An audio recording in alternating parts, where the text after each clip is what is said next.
maraming mantika talaga dapat kasi ipiprito natin yung baka.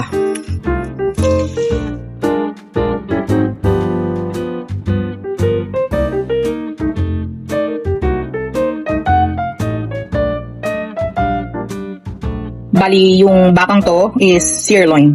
Bali, ipiprito lang natin siya hanggang makita nyo na mantika na lang yung natira. Yung marinate niya, yung mismo sabaw ng beef niya, wala na. Yung medyo tumatal, na siya, tatuyo-tuyo na. Ito lang yan. Takpan lang natin.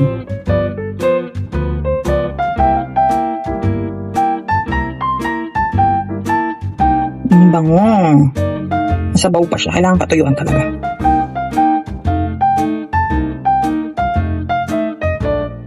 Natikman ko to sa Baguio nung nagpunta kami ng mga kaibigan ko. Hindi ko na siya nakalimutan. Sobra akong nasarapan kaya ito, trinay ko. Nagtingin ako sa YouTube kung paano siya gawin. So, trinay ko siya. Kaya lang yung nakita ko sa YouTube, sobrang daming mantika na ginamit. Ganun yata talaga yung way niya ng pagluluto. Tsaka, hindi ko alam kung minarinate nila yung beef. Pero ako, minarinate ko kasi, makita nyo naman sa unang part ng video, di ba? Kaya ako siya minarinate kasi nga, yung pagluluto nila, yung way ng pagluluto nila is ganito. Talagang piniprito lang yung beef. Tapos, lagay na lang yung sahog na gulay at saka sibuyas. So, gusto ko mas ma-elevate pa yung ma-elevate? Charis.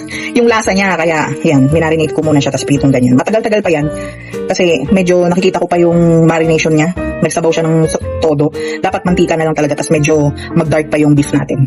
Takpan lang natin ulit.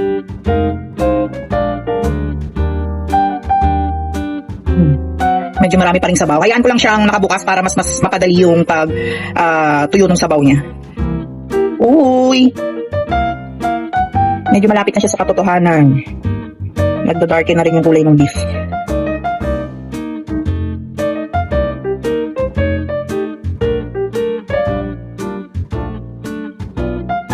Yung sa nakita kong nagluto nito sa YouTube, hindi siya naglagay ng sili. Ako gusto ko maglagay. Kahit isa lang.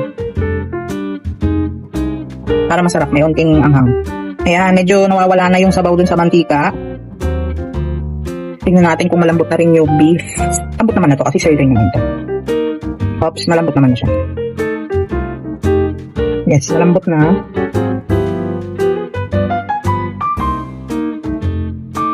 Ayan, kung nakikita nyo, hindi na makulay masyado yung mantika. Yung marination yan, nahigop na rin ng beef. Ang ganda ng kulay ng beef. Lagyan na natin yung sibuyas, puti. Mas marami, mas masarap.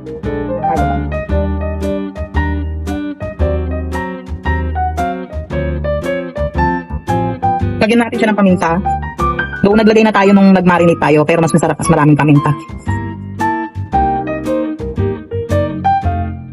Sundan natin yung repolyo natin. Iniwa ko lang siya ng ganyan kaliliit. Yan, halito ka. Haluin lang natin siya. Sana mahalin natin. Charis. Yan na siya. Huwag kayong mag-alala sa mantika. Pag sinandok natin ito mamaya, yung sandok ko may butas-butas para pagka hinango ko siya mamaya, may iwan yung mantika. Ewan ko ganun kasi talaga siya niluto eh. Talagang sobrang daming mantika. Huwag lang natin hintuan para lahat pantay maluto yung gulay. Tapos gusto ko lagyan siya ng magic sarap.